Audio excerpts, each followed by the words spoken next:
अगर आप भी 2026 में बिहार बोर्ड परीक्षा देने वाले हैं तो यह वीडियो आप लोगों के लिए बहुत ही इंपॉर्टेंट है, क्योंकि इस वीडियो में हम लोग हिंदी व्याकरण का वर्ण विचार का VVI ऑब्जेक्टिव क्वेश्चन देखने वाले हैं, जो कि आपके एग्जाम में यहाँ से लगभग 4 से 5 नंबर का ऑब्जेक्टिव क्वेश्चन आता है, जो कि इस बार 100% यहाँ से प्रश्न पूछे जाएंगे। अगर आप लोग इस वीडियो को लास्ट तक देख लेते हैं तो आपका जो 5 नंबर है ना वह क्लियर हो जाएगा सिर्फ इसी वीडियो से। तो इस वीडियो को लास्ट तक जरूर देखिएगा और अपने दोस्त को जरूर शेयर करिएगा।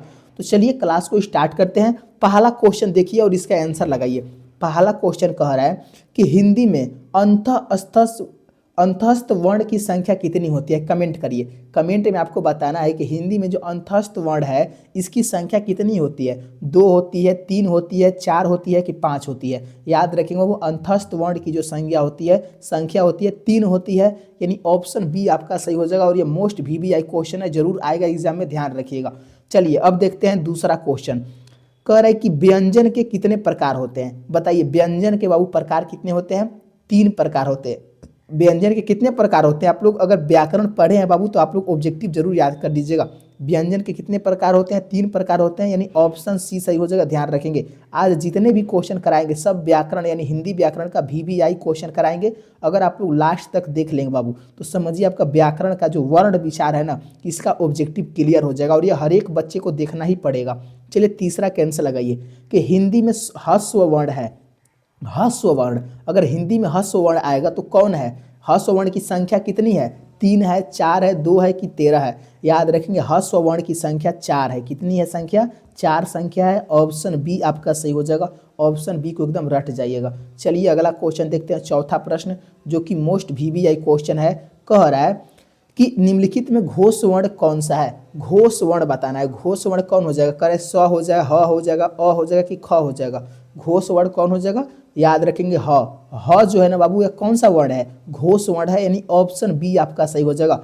और देखिए बाबू अभी तक अगर आप लोग वीडियो को लाइक नहीं किए हैं तो आप लोग प्लीज़ वीडियो को लाइक कर लेंगे, क्योंकि कहने के बावजूद भी आप लोग अभी तक लाइक नहीं किए हैं। चलिए और देखिए चैनल को जरूर सब्सक्राइब कर लेंगे जो बच्चे न्यू स्टूडेंट हैं, और जो बच्चे कमज़ोर हैं ना बाबू वो जरूर चैनल को सब्सक्राइब कर लेंगे ताकि आपको रोज़ क्लास मिले और आप भी टॉप कर सकें।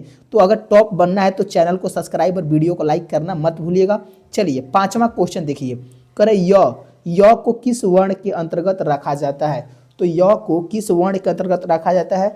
करे संयुक्त वर्ण, संयुक्त स्वर की, अर्ध स्वर की, अंतःस्थंस व्यंजन।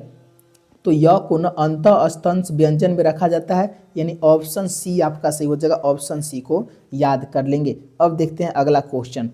छठवां प्रश्न कह रहा है जो कि मोस्ट VVI क्वेश्चन है। कह रहा है कि निम्नलिखित में अघोष वर्ण कौन है। तो अघोष वर्ण कौन होता है। याद रखेंगे च जो है ना वह अघोष वर्ण होता है, यानी ऑप्शन ए आपका सही हो जाएगा। ये सब घोष वर्ण है, ल घ ये सब घोष वर्ण है। चलिए सातवां क्वेश्चन देखिए जो कि VVI क्वेश्चन है। कह रहे कि व्यंजनों के अंत में हलंत लगने पर उसका नाम होता है। अगर व्यंजन के वर्ण में अगर हलंत लग गया ना बाबू तो उसका नाम क्या होता है। आधा होता है कि चौथाई होता है कि तिहाई होता है कि संपूर्ण होता है। अगर हलंत लग गया ना तो वह आधा हो जाता है। क्या हो जाता है। आप लोग किसी भी व्यंजन के अंत में इस तरह हलंत देखे होंगे तो उसका मतलब आधा हो जाता है, यानी ऑप्शन ए आपका सही हो जाएगा। ऑप्शन ए को याद कर लेंगे। जो बच्चे ए आंसर दे रहे हैं बहुत बढ़िया। चलिए आठवां प्रश्न देखिए। कह रहे ई वर्ण है। ई कौन सा वर्ण है। ह्रस्व स्वर है कि दीर्घ स्वर है। ई बड़ी ई है ना बाबू तो यह दीर्घ स्वर हो जाएगा। कौन सा स्वर हो जाएगा। दीर्घ स्वर हो जाएगा। ऑप्शन बी आपको एकदम याद कर लेना है। ये अब जितने भी क्वेश्चन करा रहे हैं वो एकदम रट जाइएगा, तभी आपके एग्जाम में अच्छा मार्क्स आएगा। चलिए 9 क्वेश्चन देखिए। करे ग का उच्चारण स्थान क्या है। क ख ग का उच्चारण स्थान क्या होता है। तालु होता है, मूर्धा होता है कि कंठ होता है कि घोष अघोष होता है। याद रख लेंगे कंठ होता है। ग का उच्चारण स्थान क्या होता है। कंठ होता है। ऑप्शन सी आपका सही हो जाएगा। यह भी VVI क्वेश्चन है, इसको भी याद कर लीजिएगा, क्योंकि उच्चारण स्थान 2 या 3 क्वेश्चन आपके एग्जाम में हमेशा पूछता है। चलिए 10 कैंसर लगाइए। त का उच्चारण स्थान है। त का उच्चारण स्थान क्या होता है। मूर्धा होता है। 10 का आंसर क्या हो जाएगा। नहीं, मूर्धा नहीं होता है बाबू। त का उच्चारण स्थान दंत होता है। दंत आप लोग बोलिए तो जो जीभ है ना आपका दंत में टच कर रहा है तो यह दंत उच्चारण होता है, यानी ऑप्शन बी आपका सही हो जाएगा। चलिए अब देखते हैं अगला क्वेश्चन। 11 प्रश्न।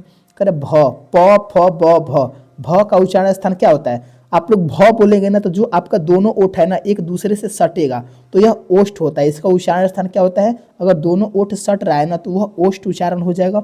तालु नहीं होगा, मूर्धा भी नहीं होगा, दंत भी नहीं होगा, यानी भ का जो उच्चारण स्थान होता है ओष्ठ होता है। ऑप्शन ए सही हो जाएगा। और देखिए बाबू, इतना मेहनत कर रहे हैं आप लोगों के लिए, अभी भी आप लोगों ने लाइक की संख्या बहुत कम है, प्लीज़ आप लोग लाइक कर लेंगे। और देखिए चैनल को सब्सक्राइब कर लीजिए बाबू, एक सब्सक्राइब ना आपकी ज़िंदगी बदल सकती है। इससे आपका एग्जाम में अच्छा मार्क्स आएगा। जितने भी क्वेश्चन कराते हैं ना, सब आपके फाइनल एग्जाम में लड़ता है, ध्यान रखिएगा, सब लड़ने वाले क्वेश्चन होते हैं। 12 कैंसर लगाइए। अंग, अंग पढ़े हैं ना, अंग का उच्चारण स्थान क्या होता है? कंठ होता है, तालु होता है, मूर्धा होता है कि दंत होता है? भी आई क्वेश्चन है और इसमें बहुत सारे बच्चे गलती करते हैं। तो अंग का भी उच्चारण स्थान क्या होता है? कंठ होता है। क्या होता है? कंठ होता है। और इसके अनुनासिक भी होता है इसका उच्चारण स्थान, ध्यान रखिएगा। ऑप्शन ए आपका सही हो जाएगा, ऑप्शन ए को ध्यान रखेंगे। चलते हैं अगले क्वेश्चन की ओर।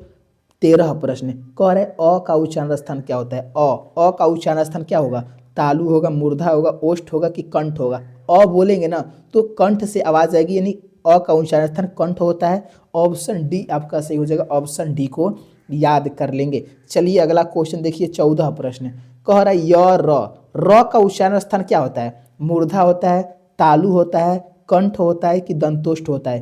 र जो है ना, इसका जो उच्चारण स्थान होता है मूर्धा होता है। क्या होता है? मूर्धा होता है। ऑप्शन ए सही हो जाएगा। ये सब बाबू आपको याद होना चाहिए, नहीं तो आपका 4 नंबर जो है ना कट जाएगा, छूट जाएगा, अगर आप लोग याद नहीं करेंगे तो। चलिए 15 कैंसर लगाइए। निम्नलिखित में किसका उच्चारण कंठ से होता है? कंठ, अगर कंठ की बात आई ना तो क से लेकर अंग तक, क ख ग घ, ये सब किसका उच्चारण कंठ से होता है? तो इसमें ख जो है ना, इसका उच्चारण किससे होता है? कंठ से होता है। और प का उच्चारण स्थान किससे होता है? कमेंट में आप लोगों को बताना है, कमेंट में आप लोगों को बताना है कि प का जो उच्चारण स्थान होता है किससे होता है। देखते हैं जो बच्चे कमेंट करेंगे उनको 500 रुपये का इनाम मिलेगा। चलिए 16 का आंसर लगाइए। कह रहे स का उच्चारण स्थान क्या है? स का उच्चारण स्थान क्या होता है? यह कौन सा स है? 16 के आंसर याद रखेंगे, यह तालाबी स है, तो इसका भी उच्चारण क्या हो जाएगा? तालु हो जाएगा। क्या हो जाएगा? तालाबी स है तो तालु होता है, अगर दांती स है तो दंत होता है, अगर मूर्धन्य स है तो मूर्धा होता है। इसको इसके नाम में ही छिपा होता है, यानी ये तालाबी स है तो इसका जो उच्चारण स्थान हो जाएगा तालु हो जाएगा। ऑप्शन बी आपका सही हो जाएगा, ऑप्शन बी को याद कर लेंगे। चलिए अगला क्वेश्चन देखते हैं, 17 प्रश्न। क्वेश्चन नंबर 17 कह रहा है कि ई, बड़ी ई का उच्चारण स्थान क्या होता है? अगर बड़ी ई का पूछेगा ना तो याद रखिएगा, बड़ी ई का उच्चारण स्थान तालु होता है। क्या होता है? तालु होता है। ऑप्शन बी आपका सही हो जाएगा, ऑप्शन बी को एकदम रट जाइएगा। चलिए नेक्स्ट क्वेश्चन देखते हैं, 18 प्रश्न। क्वेश्चन नंबर जो कि 18 है, जो कि VVI क्वेश्चन है। यह लॉ में बाबू, लॉ कई बार यह क्वेश्चन आ चुका है, यह इसलिए मोस्ट इंपोर्टेंट है कि लॉ का उच्चारण स्थान बताइए। दंत होगा, ओष्ठ होगा, तालु होगा कि मूर्धा होगा? तो ल का उच्चारण स्थान क्या होता है? 18 के आंसर याद रखेंगे, ऑप्शन ए हो जाएगा दंत। आप लोग जब ल बोलेंगे ना तो जो आपका जीभ है ना वो दांत में जाके टच करेगा तो समझिए वो दंत, उसका उच्चारण स्थान क्या हो जाएगा? दंत हो जाएगा, यानी ऑप्शन ए आपका सही हो जाएगा, ऑप्शन ए को याद कर लीजिएगा। अब देखते हैं अगले क्वेश्चन की ओर चलते हैं। नेक्स्ट क्वेश्चन 19 प्रश्न कह रहे द का उच्चारण स्थान क्या होता है? इसका भी उच्चारण ना जब करिएगा तो जो जीभ है आपका दांत में ठेकेगा, इसलिए इसका भी उच्चारण जो हो जाएगा दंत हो जाएगा। क्या हो जाएगा? दंत। त हो गया, थ हो गया, द हो गया, ध हो गया, ये सब किस उच्चारण क्या होता है? दंत होता है। ऑप्शन सी आपका सही हो जाएगा, ऑप्शन सी को याद रखेंगे। और कंठ का उच्चारण क होता है, ख होता है, ग होता है और घ होता है, ये सब किसका उच्चारण होता है? कंठ का होता है। ये सब आपको याद होना चाहिए। चलिए अब अगला क्वेश्चन देखते हैं, 20वां प्रश्न। क्वेश्चन नंबर 20 का अण का उच्चारण स्थान क्या होता है? अण का जो उच्चारण स्थान होता है क्या होता है?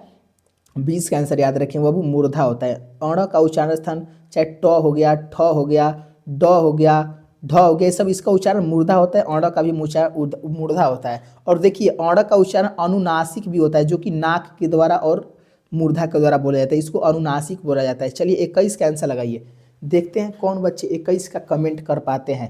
कह रहा है कि मूर्धन्य स, कौन सा स? मूर्धन्य स का उच्चारण स्थान बताइए। तो हम आपको बोले हैं अगर मूर्धन्य स है तो इसका उच्चारण मूर्धा हो जाएगा, मूर्धा हो जाएगा। अगर तालाबी स है तो इसका तालाबी हो जाएगा। अगर दंती स है तो दंत हो जाएगा। तो मूर्धन्य स है ना तो इसका जो उच्चारण स्थान हो जाएगा मूर्धा हो जाएगा। ऑप्शन सी सही हो जाएगा। और देखिए अगर वीडियो अच्छा लग रहा है तो चैनल को सब्सक्राइब और वीडियो को लाइक करना मत भूलिएगा बाबू। चलिए 22 के आंसर लगाइए। कह रहे क वर्ण का उच्चारण स्थान क्या है? क वर्ण का उच्चारण स्थान क्या है? 22 के आंसर दीजिए। तो कंठ होता है। क वर्ण का उच्चारण स्थान ना क्या होता है, कंठ होता है, इसको आपको याद कर लेना है। चलिए अगले क्वेश्चन की ओर चलते हैं। नेक्स्ट क्वेश्चन देखिए 23 प्रश्न, कर ढ वर्ण का उच्चारण स्थान क्या है। सब VBI क्वेश्चन है जो कि इससे बाहर आपके एग्जाम में नहीं आएगा, जरूर लड़ेगा, इससे क्वेश्चन जरूर लड़ेगा। बताइए ढ का उच्चारण स्थान क्या हो जाएगा, याद रख लेंगे मूर्धा होता है। क्या होता है, अभी हम बताए थे, अगर ट है, ठ है, ढ है, ये सब किसका उच्चारण स्थान, मूर्धा होता है, इसको याद कर लेंगे। चलिए अगले क्वेश्चन की ओर देखते हैं। 24 क्वेश्चन, ल का उच्चारण स्थान क्या होता है, या तो दंत होता है, बता दिए, रिपीट हो गया है क्वेश्चन। तो ल का उच्चारण स्थान क्या होता है, कमेंट में जरूर लिखिए बाबू, अगर लिखेंगे तो आपकी ऑब्जेक्टिव याद हो जाएगा, अगर नहीं लिखते हैं ना तो ये आपकी कमजोरी है। चलिए 25 का आंसर लगाइए। ह, यह भी VBI क्वेश्चन है जो कि आ सकता है। ह वर्ण का उच्चारण स्थान क्या होता है, ह का उच्चारण कंठ होता है। क्या होता है, कंठ होता है, याद रखेंगे। ह का उच्चारण स्थान कौन होता है, कंठ होता है। ऑप्शन ए एकदम रट जाना है। चलिए 5 क्वेश्चन और है, इसको भी देख लेते हैं। 26 क्वेश्चन कह रहा है कि च वर्ण का उच्चारण स्थान है, च वर्ण का उच्चारण स्थान क्या हो जाएगा, च का उच्चारण स्थान तालु होता है। क्या होता है, तालु होता है, यानी ऑप्शन बी आपका सही हो जाएगा। च हो गया, छ हो गया, ज हो गया, झ हो गया, इसका जो उच्चारण क्या होता है, तालु होता है, एकदम आपको रट जाना है। चलिए 27 क्वेश्चन लगाइए कि व का उच्चारण स्थान क्या होता है, मोस्ट VBI क्वेश्चन है। अगर व बोलेंगे ना तो क्या हो रहा है, कंठ इसका नहीं होगा, व का उच्चारण स्थान मूर्धा होता है। क्या होता है, मूर्धा होता है। ऑप्शन बी आपका सही हो जाएगा, ऑप्शन बी को याद रखेंगे। व का उच्चारण स्थान कौन हो जाएगा, मूर्धा हो जाएगा, ध्यान रखिए। चलिए मात्र 2 क्वेश्चन बचा हुआ है, यह तो मोस्ट इंपोर्टेंट क्वेश्चन है, इसको तो रट जाइएगा कि ऋषि वर्ण का उच्चारण स्थान क्या होता है। इसका बहुत सारे बच्चे याद नहीं कर पाते हैं। तो ऋषि का उच्चारण स्थान मूर्धा होता है। क्या होता है, मूर्धा होता है। ऑप्शन ए आपको याद कर लेना है, ऑप्शन ए सही हो जाएगा। चलिए 29 का आंसर लगाइए। करेक्ट, य वर्ण का उच्चारण स्थान है, य का उच्चारण स्थान हम भी बताए थे, क्या हो जाएगा, य का उच्चारण स्थान क्या हो जाएगा, याद रखिए तालु हो जाएगा। तालु, य का उच्चारण स्थान क्या होता है, तालु होता है। लास्ट क्वेश्चन है जो कि हम आपको दिखाने वाले हैं। चलिए इसका आंसर कमेंट में देना है। कह रहा है कि कौन सा स है, कमेंट करिए, दांती स है कि मूर्धनी स है। 30 का आंसर क्या हो जाएगा, ये बाबू दांती स है, याद रखेंगे। तो दांती स का वर्ण का उच्चारण क्या हो जाएगा, दंत हो जाएगा। दांती स है तो इसका उच्चारण भी दंत हो जाएगा, यानी ऑप्शन डी हो जाएगा। यहाँ पर बी लिखा हुआ है, यानी ऑप्शन डी होगा बाबू, ऑप्शन डी याद रखेंगे, दंत हो जाएगा।